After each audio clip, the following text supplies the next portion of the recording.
సనాతన ధర్మ రక్షణ board is order of the day.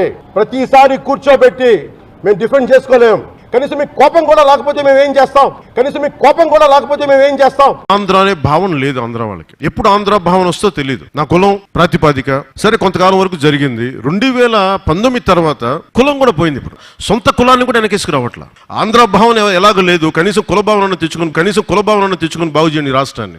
నిజంగా మనస్ఫూర్తిగా అవుతున్నారు. నా కులం ఉంది, నాకెక్కడో మతం ఉంది.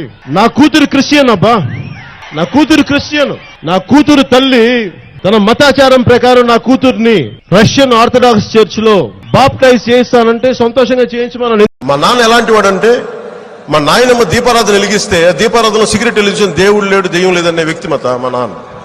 ఇది ఆడేది కొద్దిమంది రాజకీయ నాయకులు వాళ్ళు కూడా ఎక్కువ మంది ఆడేది కూడా హిందువులే కూడా చెప్తున్నారు. అసలు ఇలాంటి గొడవలు పెట్టింది హిందూ నాయకులు తప్ప మిగతా నాయకులు చేయరు. అసలు రాదు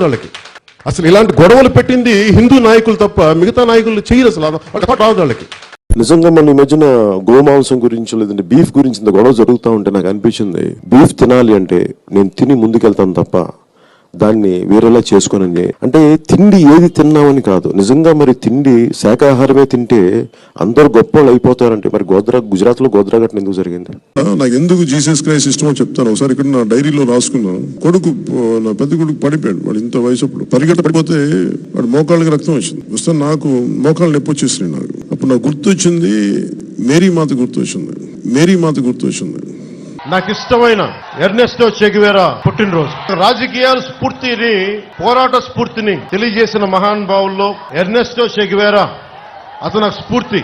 ఇప్పుడు మీరు చెప్పిన నా గడ్డం పెంచుకుంటే నాకు నిజంగా ఆనందిస్తుంది. నేను నిజంగా ఇది మనస్ఫూర్తిగా పెట్టుకున్నాను. ఇది నాకు ఇష్టంతో పెట్టుకున్నాను. జై భీమ్ అనే పదం ప్రతి ఒక్కరూ సమానం అని చెప్పేది ఆ జై భీమ్ అనే నినాదం.